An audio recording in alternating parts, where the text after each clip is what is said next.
Hello friends, welcome to my YouTube channel.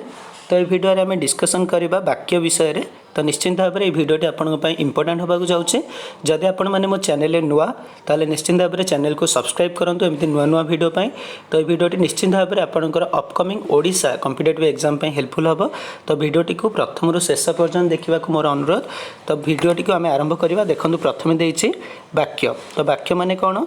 एक बा एकाधिक जितेबाला पद मिलित हो मनर भाव को संपूर्ण रूपे प्रकाश करिवो ताको आमे कोन कहबा?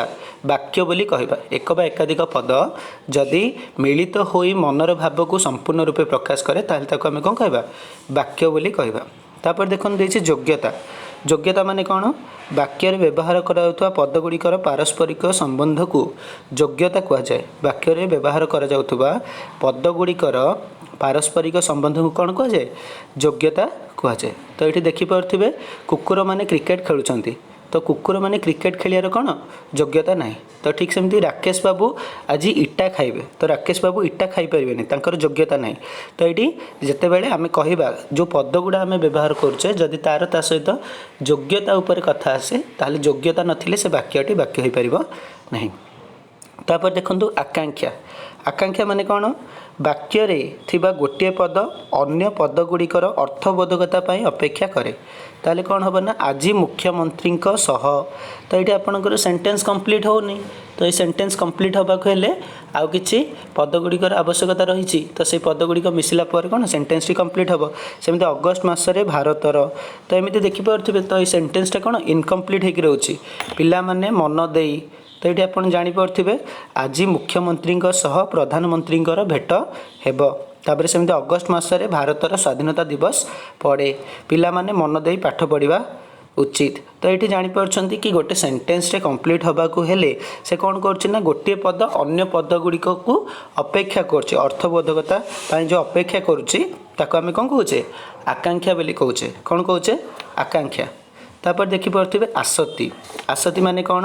वाक्य थिबा पद योजना बा सौंदर्य होचे आसक्ति। यह द्वारा कहा पर केउ पद रहिले ताहा वाक्यर भाव को स्पष्ट भाव में प्रकाश करिबा ताहा बुझा जाए। आसक्ति को मध्य आमे कौन कहबा?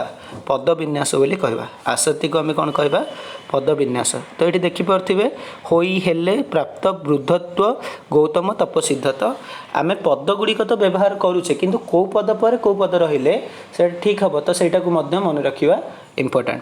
जदि आम पद गुड़ी को ठीक जगह न बसैबा ताहले सेटा कौन कंप्लीट सेंटेंस हो पारिबनी, संपूर्ण वाक्य हो पारिबो नाही। तो वाक्य थिबा पद योजना बा सौंदर्य होचे आसक्ति। यह द्वारा कहा पर केउ पद रहिले ताहा वाक्यर भाव को स्पष्ट भाव में प्रकाश करिबो ताहा बुझा जाए। आसक्ति को मध्य आम कौन कहबा? पद विन्यास बोली कहबा। तापर ये देखिपे वाक्यर उद्देश्य और विधेय माने कौन? कर्ता होची वाक्यर उद्देश्य और वाक्यर उद्देश्य जहाँ विषय रे कह जाए ताहा विधेय। तो ये दुईटा जिनस गोटे होची उद्देश्य और गोटे होची विधेय। गोटे होची उद्देश्य और गोटे कौन? विधेय। ताहले जे कर्ता से होची उद्देश्य, जहाँ विषय रे आम कथा होचे सेटा होची कौन? विधेय। गोटे होची कर्ता और गोटे होची उद्देश्य। सॉरी गोटे कर्ता कर्ता होची कौन? वाक्यर उद्देश्य। सेमती वाक्यर उद्देश्य विषय रे जहाँ कह जाए वाक्यर उद्देश्य विषय रे माने कर्ता विषय रे जहाँ कह जाए सेटा कौन कहबा? विधेय बोली कहबा। तापर ये देखंतु देइछि वाक्यांश खंडवाक्य उपवाक्य। जितेबाला समापिका क्रियाहीन केते गुड़िए पद गोटे अर्थ प्रकाश करुथिले भी संपूर्ण मनोभाव प्रकाश करिबारे असमर्थ होइथांती सेतेबाला ताको कौन कहबा? वाक्यांश बोली कहबा। वाक्यांश माने कौन? वाक्यर अंश। कोरोना पाई सकाळ समय रे पाठ। सेमती चलित मासरे ओडिशार निर्वाचन पंचायत निर्वाचन। तो वाक्यांश खंडवाक्य और जो उपवाक्य देइछि जेतेबेले समापिका क्रियाहीन केते गुड़िए पद गोटे अर्थ प्रकाश करुथिले भी संपूर्ण मनोभाव प्रकाश करिबार असमर्थ होइथांती सेतेबेले ताको आमे कोन कहबा? वाक्यांश बोली कहबा। संपूर्ण वाक्य जेमि देखि पारथुए कोरोना पाई भारतर अर्थनीति कोन हिछि? दुर्बल होई जाइछि। तो ठीक सेमिति तापर देखंतु सकाळ समय पाठ पढ़िले भल मने रही थाए। सेमती चलित मासरे ओडिशार पंचायत निर्वाचन हबाकू जाउछि। तो यहाँ संपूर्ण वाक्य। तो ये आप जापे कौटा वाक्यांश कौटा संपूर्ण वाक्य।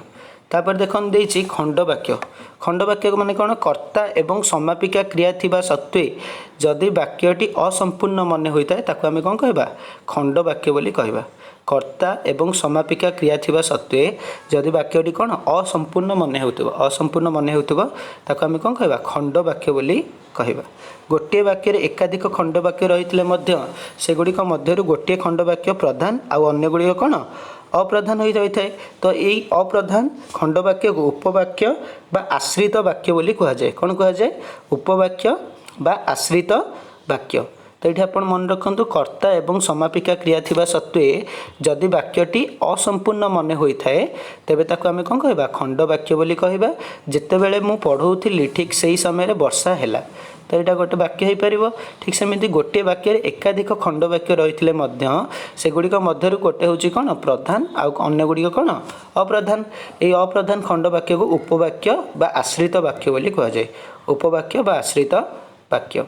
तापर देखिपे संबंध पद वाक्य क्रिया सह संबंध न थाई व्यक्ति वस्तु और प्राणी सह जार संपर्क थाए ताको संबंध पद बोली कह जाए। जमी भुवनेश्वर ओडिशार राजधानी अटे। आगामी मासरे भारतर प्रधानमंत्री अमेरिका जिबे मो मामू को गाड़ी रंग कौन कला अटे। तो एमती संबंध पद देइछे जो पद सहित कौन संबंध अच्छी संपर्क अच्छी। वाक्य क्रिया सह संबंध न थाई व्यक्ति वस्तु और प्राणी सह जार संपर्क थाए ताको आमे कौन कहबा संबंध पद बोली कहबा। तापर देखो भुवनेश्वर ओडिशा मु आपन कहली सेमिति तुमर सांग मानकु मु आज आम घर पाखे देखिली। तो यहाँ मध्य आपन मन रखा पड़ो। ये किसी देइछे आपन जानिथिबे कर्ता कर्म करण संप्रदान अपादान तापर संबंध लास्ट होची कौन अधिकरण। तो एमती सप्तमी विभक्ति पर्यंत अच्छी कारक आमर सप्तमी पर्यंत अच्छी कर्ता कर्म करण संप्रदान अपादान तापर संबंध तापर होची अधिकरण। तो क्रिया संपादन और प्रयोजन को कौन कह जाए कर्ता कह जाए। क्रियार कार्य को कौन कह जाए कर्म कह जाए। क्रिया संपादन साधन को कौन कह जाए करण कह जाए। क्रिया संपादन निमित्त को कौन कह जाए संप्रदान कह जाए। जहाँ क्रिया ठारू दूर होउची ताकू कौन कह जाए अपादान कह जाए। क्रिया संपादन स्थान को कौन कह जाए अधिकरण कह जाए। तो ये आप मन रखिए कर्ता कर्म करण संप्रदान अपादान और गोटे हूँ अधिकरण। तो क्रिया संपादन और प्रयोजन को आम कर्ता कहूचे। क्रियार कार्य को आम कर्म कहूचे। क्रिया संपादन साधन को आम करण कहूचे। क्रिया संपादन निमित्त को आम संप्रदान कहूचे। क्रिया जहाँ ठारू दूर होउची ताको अपादान कहूचे। सेमती क्रिया संप्रदान स्थान को आम अधिकरण बोली कहूचे। वाक्य क्रिया सकर्म कही क्रियापद क्रिया कर्मपद क्रियापद पूर्व व्यवहृत होता है। वाक्य दुई कर्मक क्रिया थिले गौण कर्म पर मुख्य कर्मर व्यवहार होता है। तो यह सब आपको मन रखा पड़ो। वाक्य क्रिया जदि सकर्मक गोटे थिला सकर्मक गोटे थिला अकर्मक। तो वाक्य जदि क्रिया सकर्मक होता कर्मपद क्रियापद पूर्व व्यवहार हम कर्मपद क्रियापद पूर्व कौन व्यवहार हेब। तो आम्भे मैंने एबे पाठ पढ़ुचु मु मो सांग मानक उपहार देवाक भल पाए। तो यह सब हूँ कौन आम जो कहले कि वाक्य क्रिया जिते सकर्मक होता कर्मपद क्रियापद पूर्व व्यवहार हेब। तापर देखो जदि दुई कर्मक मुझे गोटे हूँ मुख्य कर्म आ गोटे हूँ कौन गौण कर्म। जमी ब्रह्मा अर्जुन को ब्रह्मास्त्र देले मु मो सांग मानक उपहार देवाक भल पाए। तो यह सब हूँ आपणकर दुई कर्मक जमीक गोटे हूँ मुख्य कर्म आ गोटे हूँ गौण कर्म। तो मुझे आशा करपर्यंत आप बुझी थे। तो आ गोटे भिडियो आपको नेक्स्ट टू मुझे सहित डिस्कसन करी।